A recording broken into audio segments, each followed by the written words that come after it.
Syederulun, harga kacang kedelai impor terus meroket di Aceh. Dari semula hanya sekitar Rp6.000 per kilogram, kini harganya mencapai Rp14.500 per kilogram.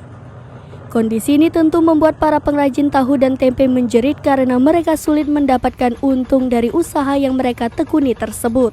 Dari imbas mahalnya harga kedelai, kini salah satu industri kecil menengah atau IKM Desa Tanjung, Kecamatan Inginjaya, Kabupaten Aceh Besar, mengaku sulit dalam menjalankan usaha tersebut. Untuk mensiasati dan untuk keberlangsungan usaha, ukuran tempe diperkecil, namun harganya tetap sama.